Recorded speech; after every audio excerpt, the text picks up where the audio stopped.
Welcome back to Up Next in Commerce. I'm your host, Stephanie Postles, CEO at mission.org.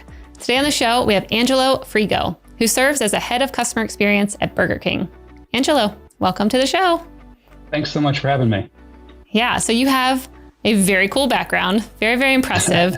You've gone from McDonald's to Feeding America to the White House to now Burger King. And I actually wanted to start all the way at the beginning and hear about how you even got into the world of customer experience and what your journey was like through all of that.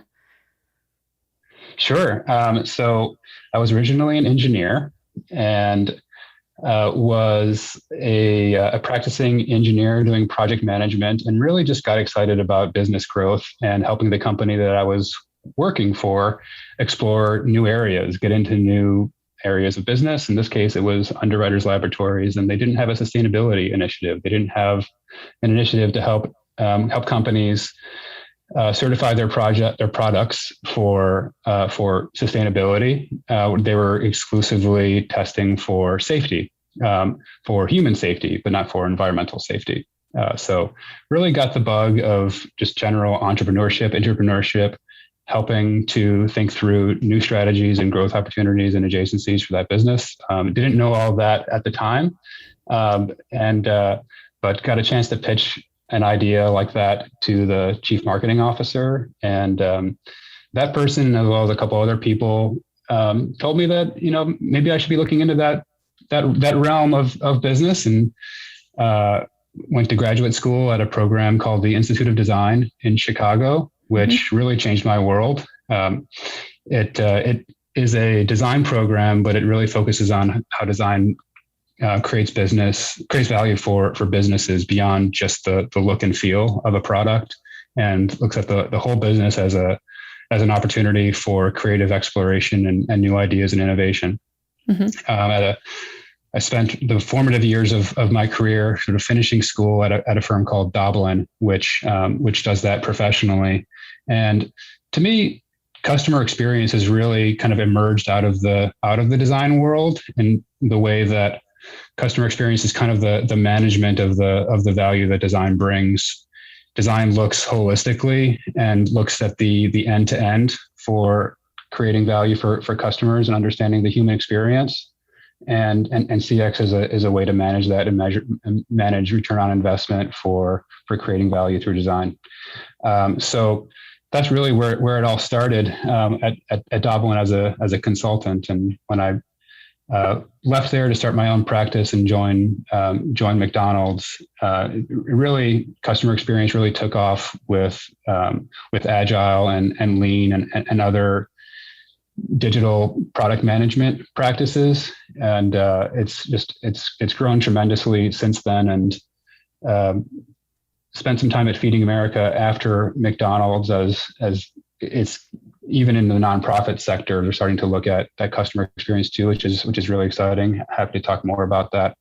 And then an opportunity that really was incredibly excited to participate in the Presidential Innovation Fellows Program at the White House. I was selected to be the representative for the Office of Management and Budget, their first advisor on customer experience.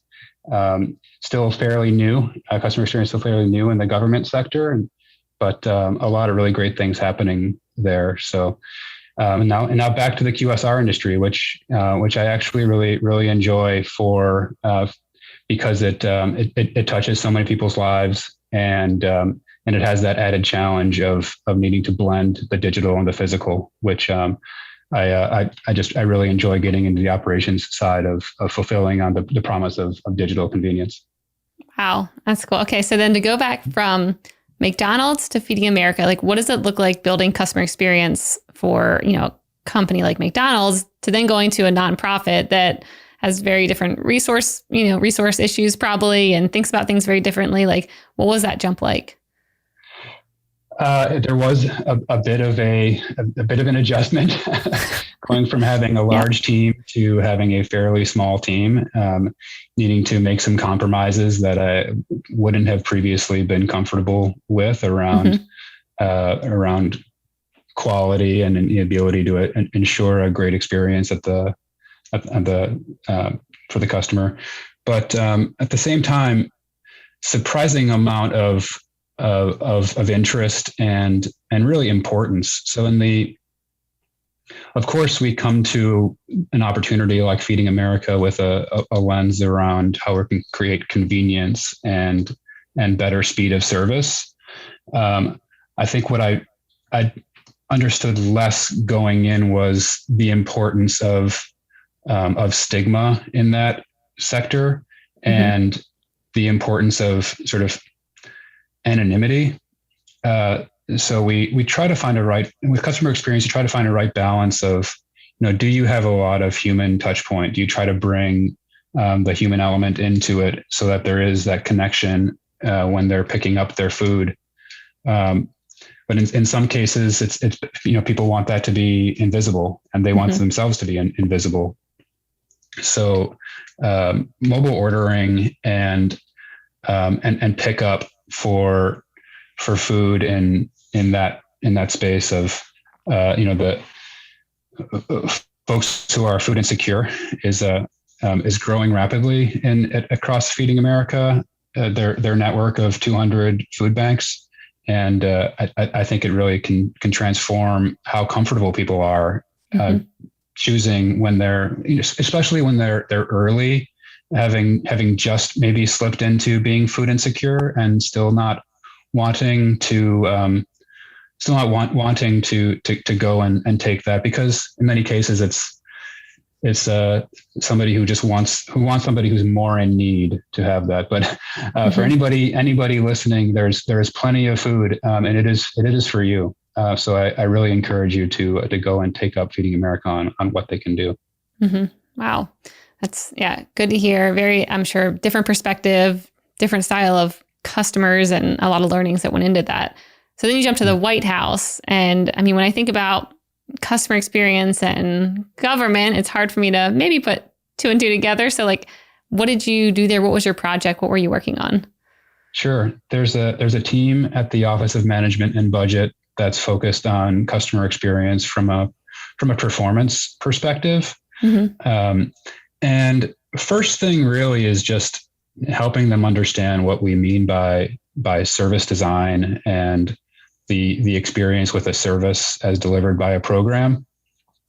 So in the government space, just to give a sense of sort of and of terms, there are departments and agencies at the highest level, sort of Department of Homeland Security, and there are multiple agencies within those enormous organizations. Food and Nutrition is an agency in the Department of Agriculture, and there are programs then within those agencies, like the Women, Infants, and Children program, and then those agencies deliver services, and so just helping agencies understand that service delivery is a priority, and can be improved, and that they have a responsibility to improve that, even though their program may be administered by states. So in some ways, sure, yes, those programs may be administered by an entirely different federal, non-federal entity. Figuring out how that is an important priority for the agency in terms of uptake of usage of the benefits that they're trying to offer. So that was step one. And then step two is really just helping understand that customer experience is more than just customer support. A lot of agencies think that customer experience is what happens when they call in for help, and that they measure satisfaction of those calls, or interactions with their call center or their support center. But it's of course so much broader than that, and trying to preempt those calls from ever happening in the first place is where we're trying to move them. Yeah. So what were some of maybe stories around things that you were trying to implement? Were there any surprises as you were trying to move forward and, teaching them while also trying to, get things done? What did it look like behind the scenes there? Sure. So for folks who are really interested in this topic, I would point them to an article in The Atlantic called "The Time Tax," a really terrific really well written on this topic that Cass Sunstein has also really written a book on that he calls Sludge. Pam Hurd, Don Moynihan speak about administrative burden. And so a lot of really smart people talking about this topic, and the customer experience and customer experience design, service design are more the solution to the problem, but the problem is burden.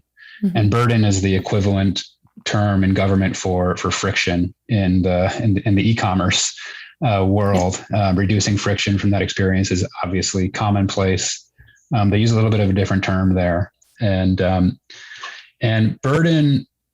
Just a little bit of history there has been identified was identified a problem with the Bush administration. The Paperwork Reduction Act, as a law that went into place and established an organization called the Office of Information and Regulatory Affairs to help agencies reduce the burden of paperwork on the businesses and the public.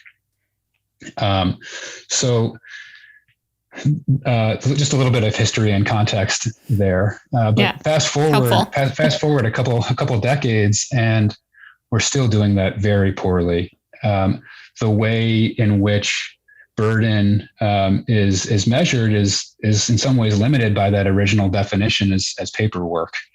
So we all know if you need to do your taxes or apply for a passport or go through TSA or to get through an airport, any of these services that these agencies and programs administer, the paperwork is maybe is important, no doubt, to minimize that and streamline that.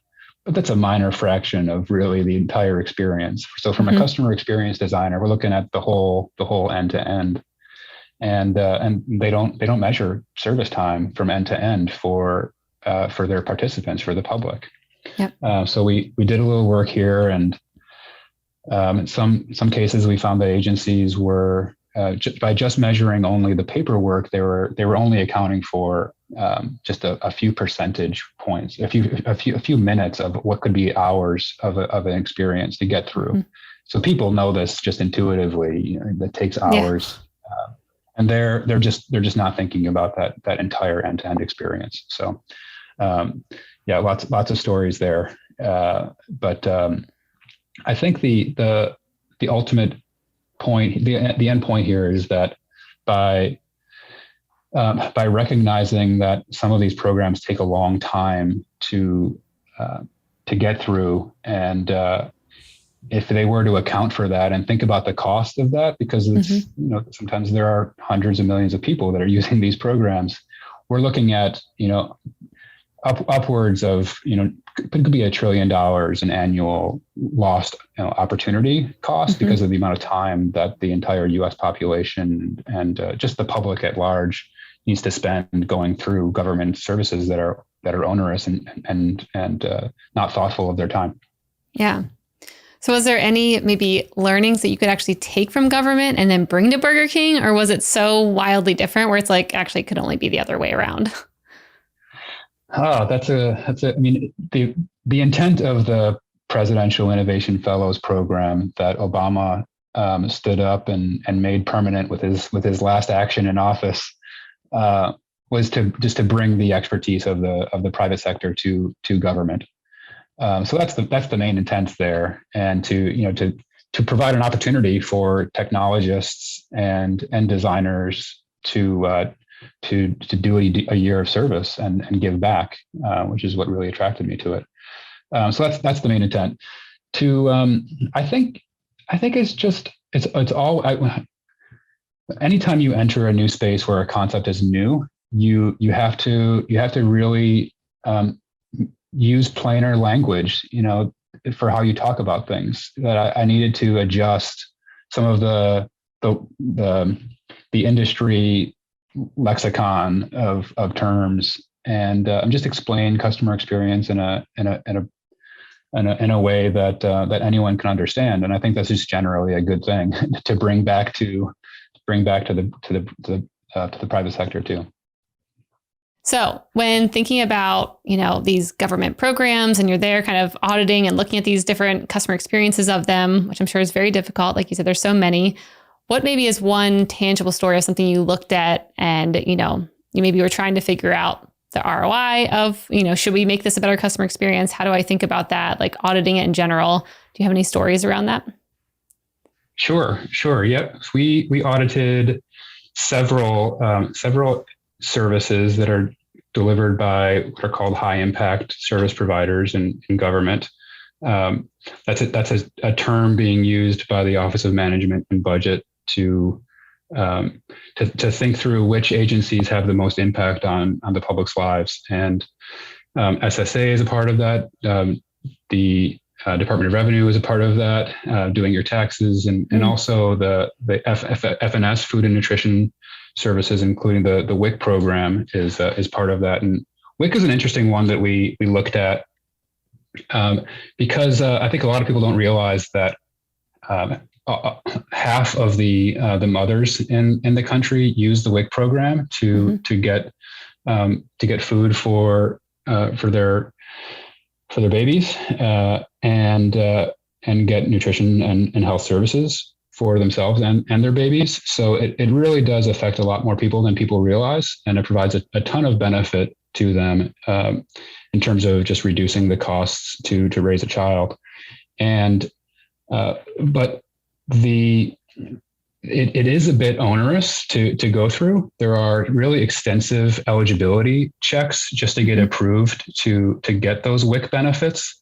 Of course, this is meant in kind of in the spirit of program integrity to make sure that it's not being abused as a government program, which is super important too. And that's often the trade-off to customer experience simplicity and making things really, really easy and low friction.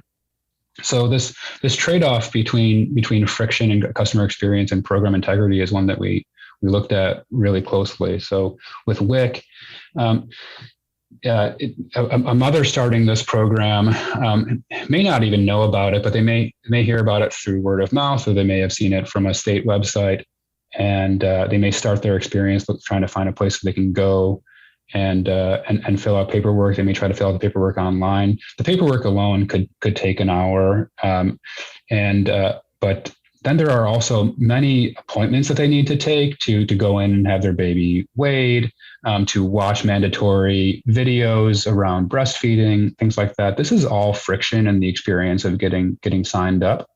And we're not really accounting for all that time that people need to spend to get themselves to these appointments, get themselves back, waiting while they're there.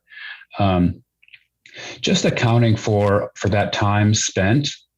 If agencies were to look at that and think about that as an opportunity cost, it would be hundreds of millions of dollars. And it would be something that you really start to question whether all these eligibility checks are really, really worth it.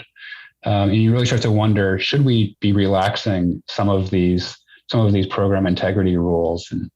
And you look at other countries, and other countries, they don't perform the WIC program the way that we do. They provide maternity benefits, and any mother who wants them can get them.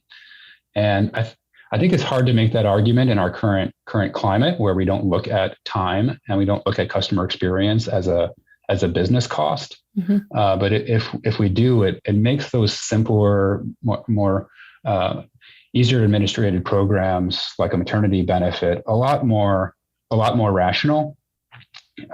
So I'm hoping that the customer experience push there to look at time and look at cost and think of customer experience at the same level as an operations expense that can be optimized and reduced will help us understand how we could from ground up rethink how we administer these benefits, like WIC and so many others, that would be nearly automatic and so just available for everyone. The costs would be costs would be less to just give WIC benefits to every mother who wants it, rather than having them go through all these hoops to get these benefits.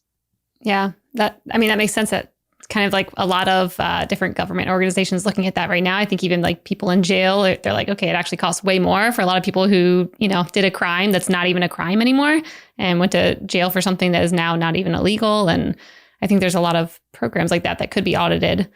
But then also thinking about, I know you were mentioning opportunity cost, that would only be a net benefit to the economy if they were actually, doing something in the economy, I guess, would be maybe the trade-off of if they actually go out and work, then they're bringing, revenue and tax dollars in. But if they're not, then maybe a little bit harder to measure if it's actually a net benefit minus just taking out the administration cost of all the requirements. Yes, that's spot on. The current difficulties we have with talent and keeping people in work, mm-hmm. we should in their jobs, we should just make it as easy as possible. And mm-hmm. some of these government programs make it hard to keep a job. Yep. If you can't get time off to go and sit and wait in line, or if you have to take days off in order to do those things, it's really forcing difficult decisions on mm-hmm. the public that if they didn't have to make, it would just make it so much easier to stay in their work, which is what they want to be doing. Yeah. It seems like there's sometimes a lack of long-term thinking around, okay, it might be a short-term, expense where you're not getting any benefit to the economy. It's just actually this helping this person. However, after that, they can enter the workforce really quickly afterwards and then be, much bigger of a benefit than wasting time in line and with paperwork and, actually making it way harder up front. Yes. Yeah. So these are what excites me now, moving from a customer experience designer and a strategist focusing on the solutions themselves and figuring out how to make those experiences great, and design them to be low friction and enjoyable. Now moving to be more of a head of customer experience in my current role, where I work with designers, but my focus is really on on more the business side. How are we making sure that we're bringing people in and retaining them, but also just the cost side of it. Is this saving time? Is this increasing value? And that's what I think the important piece is for a customer experience in government, is to recognize that there's both the design side of it as well as the customer experience management side mm-hmm. of it, looking at costs and bringing that thinking to the balance sheet, so that it's not just a battle between reducing spending on operations, but rather they see that as a cost to mm-hmm. to mitigate. Yeah. So then, okay, now shifting over to Burger King, where you're at now, yes. which I'm sure is a very different, world. What were you hired for? Like, what was your first 90 days supposed to look like? What were you most excited about changing? Lots of really great digital transformation happening at Burger King and across the QSR industry. What I was brought in to help with is exactly that. It's looking at the importance of digital and that whole market, that whole industry, to bring greater convenience to the guest, to bring greater personalization, and really help expand the reach beyond the drive-thru. Mm-hmm. That's in a lot of ways the biggest competitor to digital transformation in the industry, because the drive-thru is already fairly fast mm-hmm. and straightforward.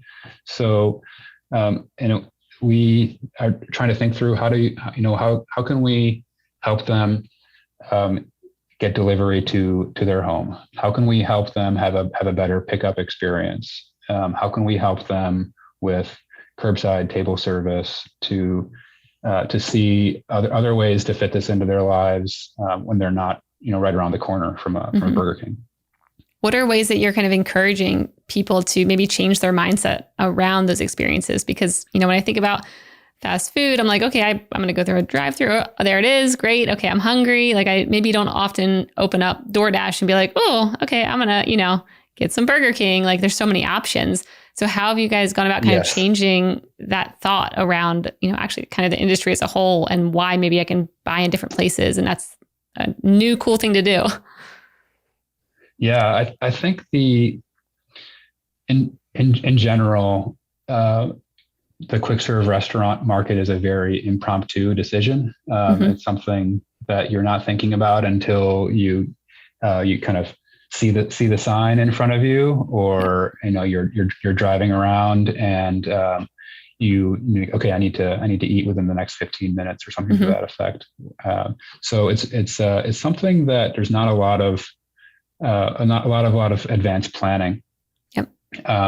So what we try to bring to that is really just kind of knowing who they are and what they like, and so that they know what they're going to get is going to be the way that they want it.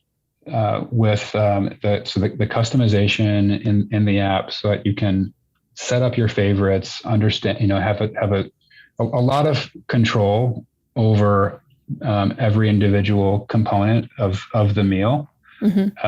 Is I think a really critical benefit of digital services and digital ordering, so that you can say, hey, yes, I want the way that I want my Whopper, but I want it the way that I've predefined, and not have to go through all of those options every single time. Yeah, or telling someone it's repetitive. Where you're like, no mayonnaise, yes to mustard, no lettuce. It's like such a long process. If you at a point where I feel like I actually just give up. I'm like, the way it is fine.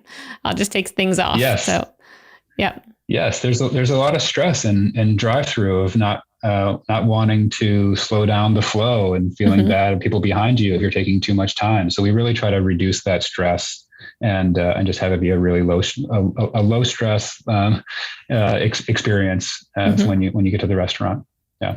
So tell me a bit about the app. So, I mean, it's for ordering, keeping your presets. What else is inside the app, and how have you seen it performing? So it's been,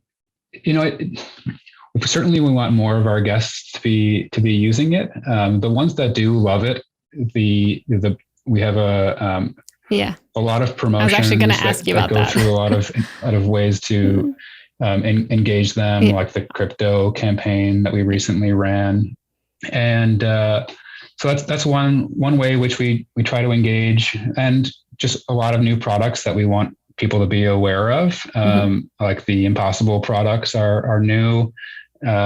Possible Nuggets, building upon the success of the Impossible Whopper. So that's something that they use the app for, just to browse the menu and see what's there. And then, of course, make it really easy to just go through and order right from the menu there, and pick it up at their convenience. Yeah. Okay. So tell me about the crypto project. I saw it on your website. It said Burger King with a side of crypto. And I was like, what is that? So tell me more about that. Yes. So just from the designer side of me, there's a lot of legalese that needed to be displayed there on the homepage. Yep. So that's not what the ideal state there, but everyone has sort of forgiven us for that. And it's gotten really great uptake, really great reviews. Really, I mean the sentiment score is nearly at 100%. We've seen 40% increase in downloads from that program. So, the idea there really is on brand to democratize a trending topic. A lot of people were just interested, but had never really engaged with crypto. This is just a great co-brand sweepstakes type offering with Robinhood that really struck a nerve. So we're giving away 10 Bitcoin, and I believe only 2 have been claimed so far. So if you're get in there, people, any of your listeners, they may have one in their inbox waiting for them. So they should make sure that they check that. Once you get people on the on your app and they come in through a campaign like that, how do you keep them engaged? Because I can see people getting really excited, and then what? Like, how do you keep them coming back? Yes. So like I was saying, with the personalization and favoriting, making it really easy so that they know when they go there next time, this is the way to get it exactly what they want, exactly the way they want it, and make sure it's going to be accurate. Royal Perks is also new in the app and brings a lot of fun engagement with accelerators, ways to get extra crowns with your order. So different quests that you can go on to browse different parts of the menu. So we try to encourage discovery of some of the newer products. So earning accelerators when you try Impossible Nuggets or the ghost pepper nuggets, also a big hit. So give them a little bit of a bonus for trying something that they haven't tried before, while also making their routine familiar orders really easy and with the right condiments, things like that.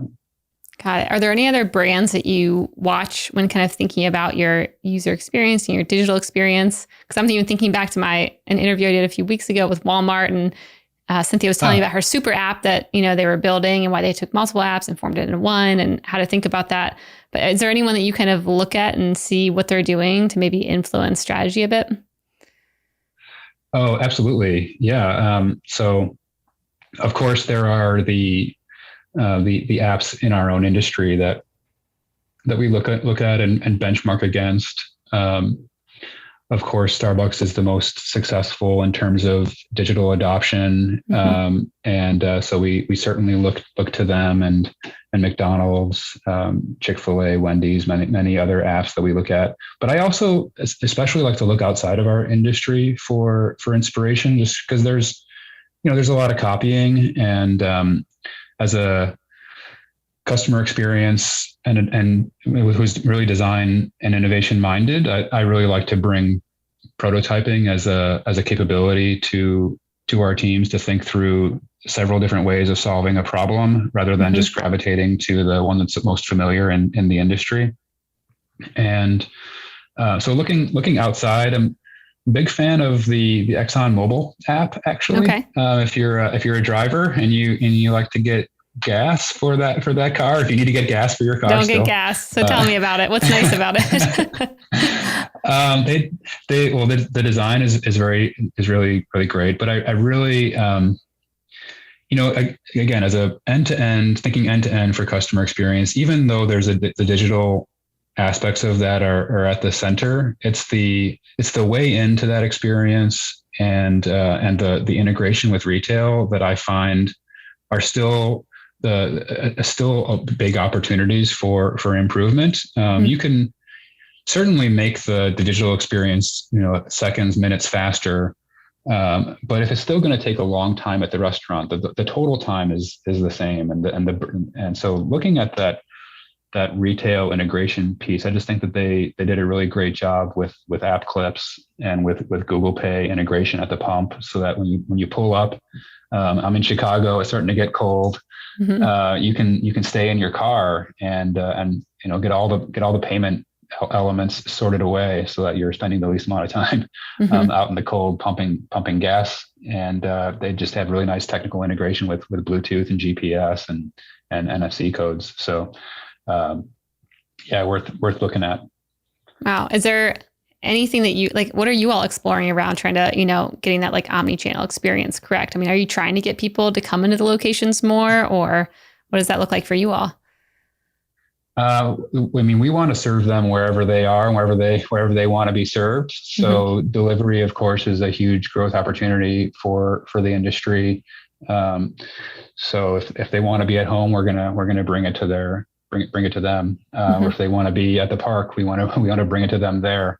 And for those that come to the store, we want them to be able to just kind of have that magic moment where they walk up and the team there hands them their food freshly prepared. So that's the goal there, and it's that timing. It's the handshake between digital and restaurant that is so vexing and so interesting as a challenge. So making sure that when they get there, we can use their name to greet them, or what we presented them in the app is a mirror image of what they're going to see when they get there. Same order numbers, things like that, so that they know exactly what to do when they get there. Again, reducing the stress of that real world experience is top of mind, where we're trying to put our big bets.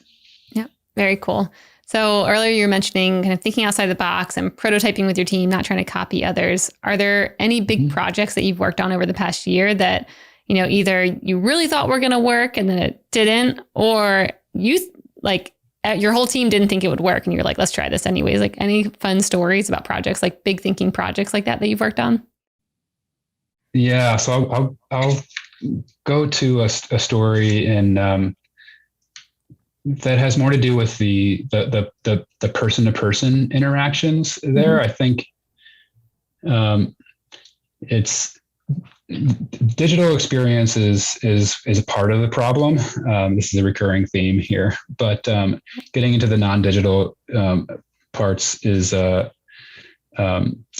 equally important. And at McDonald's, that has to do with physical environment, of course, but it also has to do with the personal interactions that you have with the people that you're there meeting. And we all know in the QSR space that sometimes people get pretty angry, whether that's they got a coffee wasn't the right way, or the line took a lot longer, or they were charged improperly. There are a lot of reasons that people get fairly hot under the collar. Just go to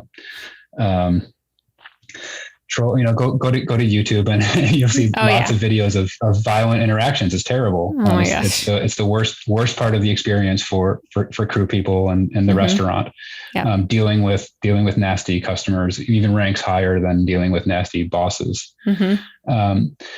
So we had a program there where we're trying to improve certainly the guest experience, but also improve the employee experience. And the way we went about that, which a lot of people did not have a lot of trust in, was to do some scenario planning and empathy building training. So we brought in a group of actors actually to play different customer personas, and we taught the restaurant team that they were acting too. So they could put on a different persona. They could act like a tour guide, or they could act like a thoughtful host.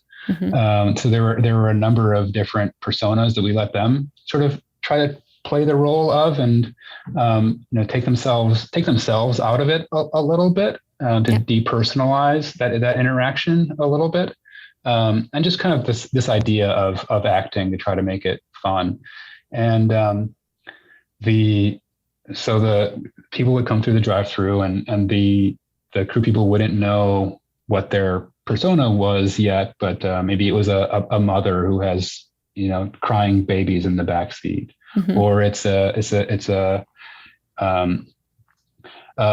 senior who comes there every day and people still forget what he wants. Things like that, just to help them understand the backstory, that every customer interaction isn't just a moment in time, but it's part of a longer continuum of that person's life.